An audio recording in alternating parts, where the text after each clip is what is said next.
A couple of weeks ago, I walked into our kitchen and found on the counter the thickest flyer I've ever seen from Target. Each page was filled with toys, games, dolls, sporting equipment, all kinds of things. And as I flipped through the pages, I had that experience of sort of a deja vu and that going back into time. It was as if I had been searching through the Sears Wish book. Remember those wonderful books that would come out? They were first geared towards children. They came out in 1933, I think, was the date I found. But pretty soon, the pages were added, hundreds of them, with all sorts of gifts for adults and children. This book was sent out, I think, to stir our imaginations for what we wanted to receive, and if we were feeling a little bit more magnanimous, maybe about what we wanted to give away, too. As I think of these books today, I think they've mostly gone by the wayside as online interactive web pages have replaced print media. Now, my memory of the Wish book was that it arrived around Thanksgiving, but I'm sure it came earlier and my mother just hid it until it was closer to the holidays to fill our time when we were away for Thanksgiving break. In our house, the catalog then got passed from bedroom to bedroom, from sibling to sibling, and we would sit down and turn through those pages and making our list for Santa Claus. Even as we aged out of sending our letters to the North Pole, we continued to be enthralled with the Wish book and getting ideas for Christmas gifts. Then the waiting began. We waited for the 2 weeks of vacation from school. We waited for Daddy to bring home the Christmas tree for decorating. We waited for Mom to take us shopping for gifts for our grandparents, waiting so long that at times it seemed as if it would go on forever. Now, let me just be clear. This was not the holy waiting we do in Advent, anticipating the arrival of Jesus in Bethlehem. It was that greedier longing for the weeks of cajoling our parents to get at least a few things off of that carefully crafted wish list. The parable Jesus tells this morning is focused almost entirely on waiting. And as we have heard for several weeks from Matthew, it also contains dire warnings. Now, we might expect this from Matthew. His gospel contains more threats about darkness, about hellfire, about the gnashing of teeth than Mark, Luke, and John combined, which is probably the reason I never turn to the Gospel of Matthew unless I have to. It's just my least favorite of the four. In our tradition, in the Episcopal tradition, we don't shy away from these difficult passages. Instead, we hear them every year as we approach Christ the King Sunday and Advent.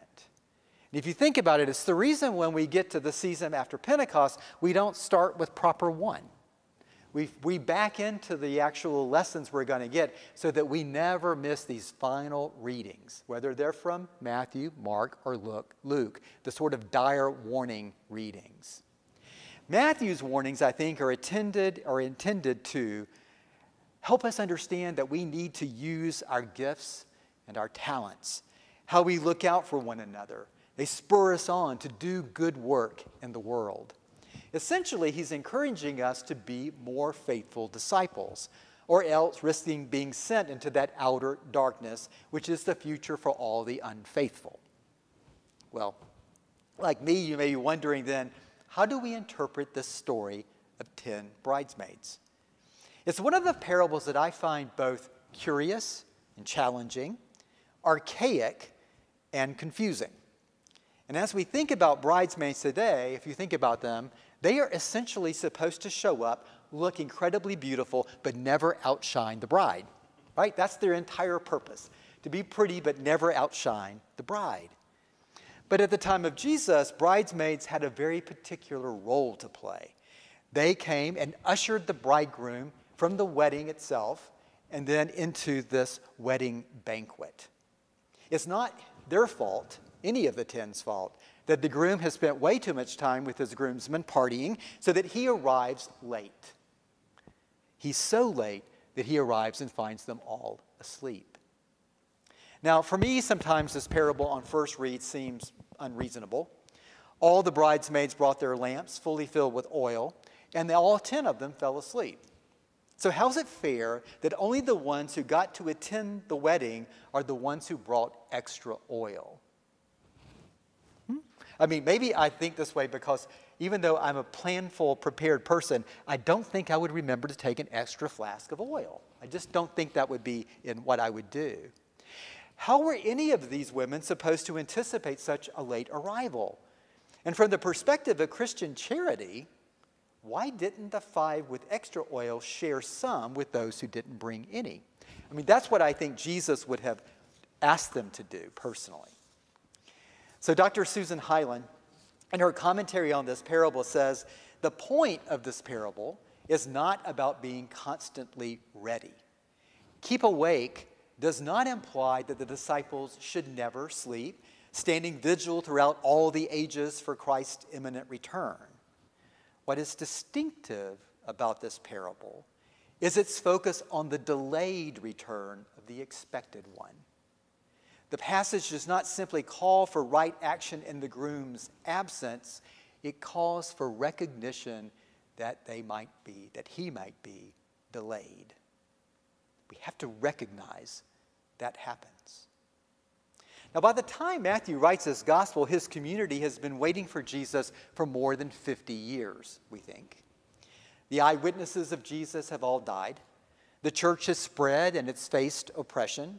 Roman armies have destroyed the temple where Jewish Jews and Jewish Christians have worshiped together, so that a division now emerges between these traditional communities, and it's unclear how or if they can be in relationship with each other. So this church that's been waiting longer than any of them anticipated is also wondering, where is Jesus? We thought he was coming right back. We thought he was going to come and get us and save us.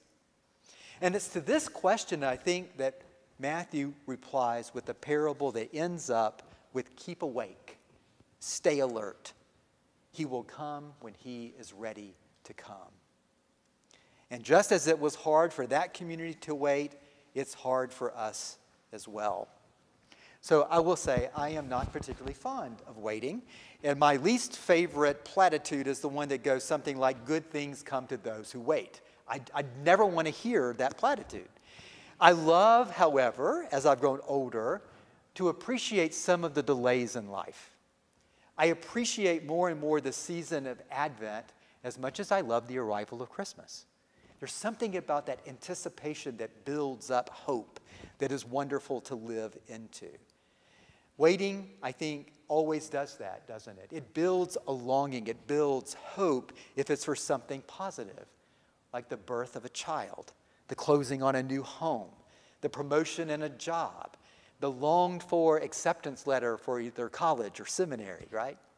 And waiting is often, at other times, when it's not for something good, plain hard. That diagnosis we're expecting from the doctor. The loved one that's been traveling and you're waiting and waiting, waiting to hear from them to know they got home safely.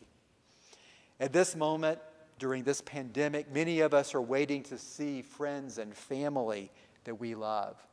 We're waiting to wrap our arms around them and give them a kiss. And whether you're waiting for something good or not, the anticipation of the delayed arrival is almost always anxiety-producing. Perhaps more than ever, as we live in a culture where delayed gratification is almost intolerable, waiting is seen as a waste of time, rather than a part of discipleship that teaches us to trust in God and in each other. During the current pandemic, waiting has become even more challenging than other times, and it's a time when I know for me, I've been filled with more and more anxiety. Particularly true as the country has become more polarized during the election. And with the holidays fast approaching, there is a new anxiety about how we will or will not see family and friends. It's been a century since the world faced a similar challenge with the disruption of the anticipated joy and comfort of Thanksgiving and Christmas. But they did it, and they survived. We have more waiting to do for a safe and effective vaccine that will allow us to return to this longed-for familiar pattern of life. This is a time for us to redeem, I think, the unbidden waiting that is forced on us by the virus. And we can redeem it. We can lean into waiting and focus on how to take care of one another, particularly those who are most alone and most isolated. Our Community of Hope group has joined with the Flower Guild and the Funeral Reception Committee and the youth group to create gift baskets for senior members of our community. A joint effort to deepen connections of love and support. One way that I hope will lead to more attempts to share the love and compassion of Jesus with young and old. Keep awake, stay alert, love each other. As I prepare to leave Holy Innocents, the hardest part for me in this leaving you is because I have come to know and to love you. You who in more ways than I can count show your care for one another because you love each other deeply. You're a community who stands with the weakest among you. And unlike the five overly prepared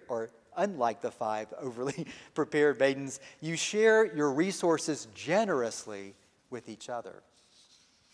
So I wonder if during this season of Thanksgiving and Advent and Christmas that we might reimagine waiting as a gift rather than an obstacle to be overcome. Jesus' parable might be then seen as an invitation to slow down and to live into the preparation of building the kingdom of God. The delay of the bridegroom's return, well, it's been more than 2,000 years at this point.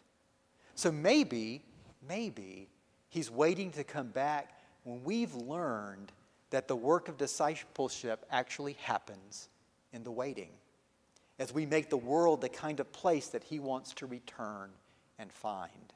A community of wise maidens with lamps lit that shine into the darkness. A community that, when the waiting is the hardest, ensures that no one, not one person, has to go it alone. A community that celebrates the mission that God calls us to do together, hand in hand. Tom Petty wrote a song called The Waiting. You may remember the refrain. It goes like this: the waiting is the hardest part. Every day you see one more card. You take it on faith, you take it to heart. The waiting is the hardest part. As part of the family of God, we have a hope. We don't wait alone. We do it in a community that loves and supports us when we are both foolish and when we are wise. So let's do it together. Amen.